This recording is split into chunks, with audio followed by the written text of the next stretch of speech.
Late Night Health continues. I'm Mark Alyn, along with the insane Darrell Wayne.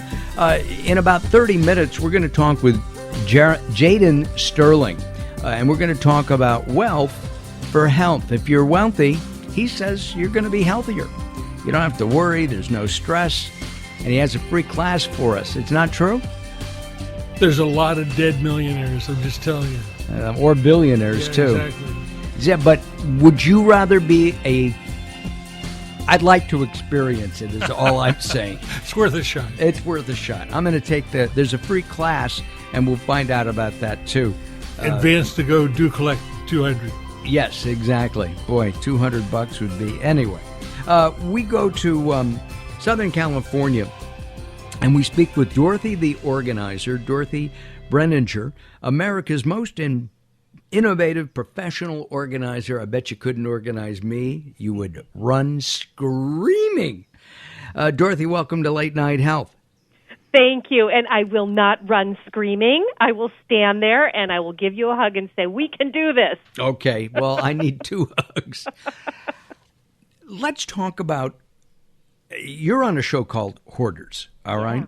Yeah. And there are people who will not throw out anything, ever. And we've seen their collections. I actually have a friend who was on the show, I won't mention his name, couldn't believe the stuff that he saved. Mm-hmm. I mean, what is the most interesting thing that you have seen somebody save as you're doing the show? Oh, that we can actually talk about on air? Oh, my God. You know, different people save different things. Some people hoard money, and then they hoard it in the most, difficult to find places, and so we have to really search to find it when they tell us that they've got cash. Other people hoard tools. Some people hoard beer cans. Some people hoard stuffed animals. Some people hoard digital information. It can be anything. And, of course, we also deal with hoarding animals, and we've had some court cases around that. So you mean like a cat lady with 42 cats? Yeah. Oh, my. Yeah. It is a mental disorder, is it not? Yes, it's in the diagnostic manual, and it is declared a disorder in the DSM. And it's a real tough thing to overcome, and even harder for family members and friends to understand. Now, you yourself are not a psychologist. I'm not. I've been doing this for 20 years, and the good thing for me is that I'm not a psychologist, because sometimes folks who hoard don't feel that there's anything wrong, and they do not need a therapist, I'm told, by them. So when a professional organizer comes in, I'm a little less threatening, but can really achieve the same results. So, and your program is all about health. Yes. And I have to tell you, so many of the clients that we have who become hoarders, it initially starts out with some sort of debilitating illness, even, a short time or a long-term chronic illness that winds its way into people's lives, and then they actually become someone who hoards because they can't deal with all of the stuff because of their own health. I was talking to a friend the other day, and he was telling me about his mother, who has plenty of money saved, but she's always been cheap. Mm-hmm. And now she's become cheaper. She's in her late 80s, and she's afraid she's going to run out of money. And he said there's no way she'll outlive her money. Yeah. It's a tough situation to be in. Well, and not only that, this is really common for people who are aging. There's that fear that's involved. Number one, that things are too expensive. They're not always realizing the cost of living and how things are costing more, but they want to do less.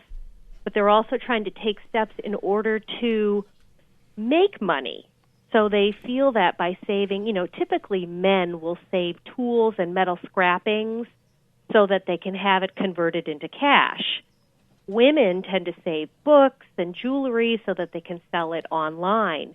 And also we have folks who try to hold on to the recyclables, the plastics, and they try to do good things for the world, but it winds up a detriment to them in their homes.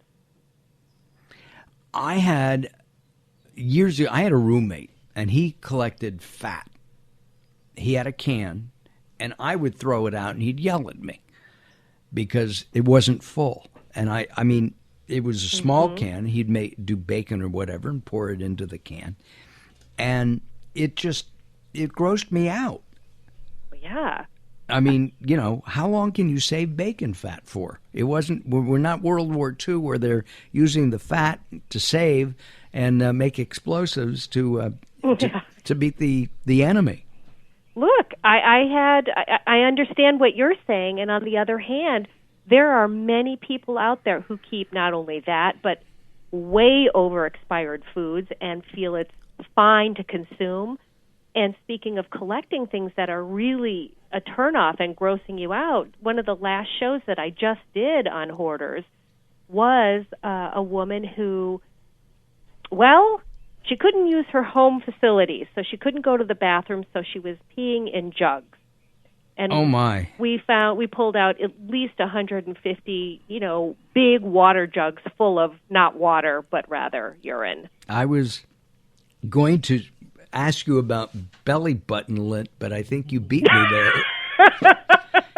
I do. We do come across bags of those, though. That's the normal find on a hoard. Yes. So, what would be the first thing to do? You walk into somebody's home, and you see, jugs of urine, bags of belly button lint. I mean, I couldn't go in the house. Right. The smell, or the imagined smell, would make me gag. Well, Mark, believe it or not, the person who's hoarding really doesn't want you there either. That's part of it. There's an isolation that goes on for them. And when we have relatives who no longer invite us in, we go over to pick them up and they'll say, I'll meet you outside. They don't even allow you to come to the front door anymore. That's a sign that there's something going on inside the house that they don't want you to know.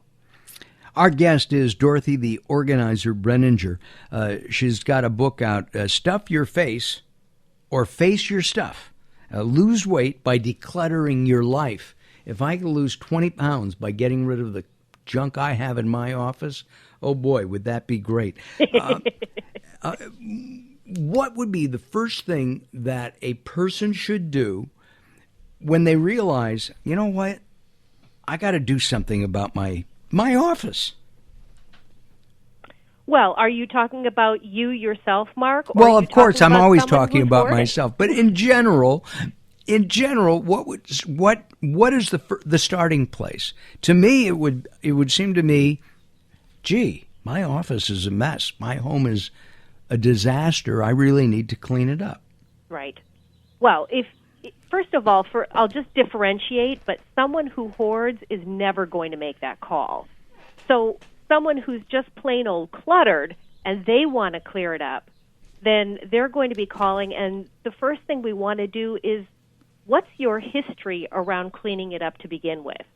Are you someone who has done it pretty regularly over the years and this is just a one-time thing where it's out of whack? Or is it regular for you to never be able to get to it? And if that's the case, then you need to call someone to help you to do it. That's the first step, just to understand your own pattern.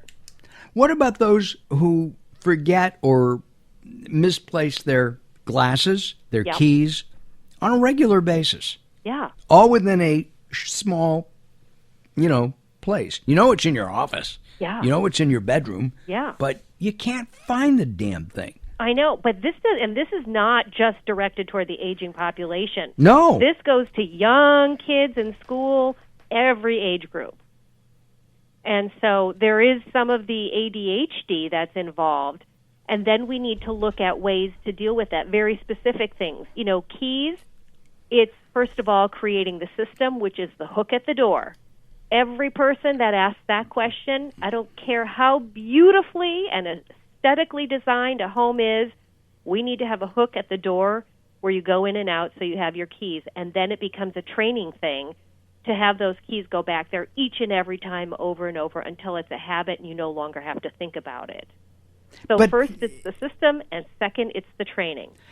ADHD, I have said on the air, in the 21st century, everybody has ADHD. Oh, yeah. Because we've got radio, we have TV. That's something guys in cars and in homes. Internet, we've got magazines, we've got books, we've got advertising in elevators. We are inundated with so much information right now. It's hard to get any work done because of that. Yeah. And so everybody goes, blah, blah, blah, blah. Yeah, I'm with you on it. We have too many choices.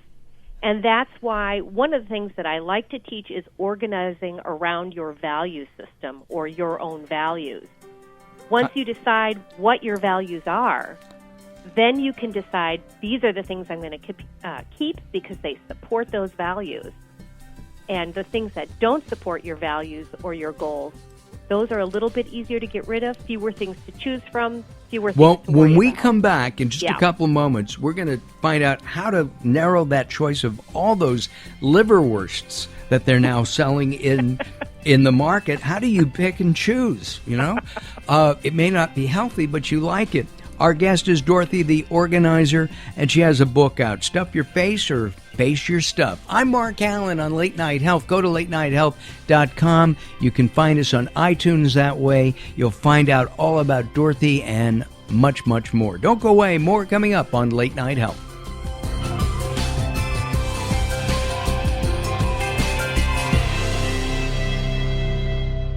Late Night Health with Mark Alyn continues in a moment.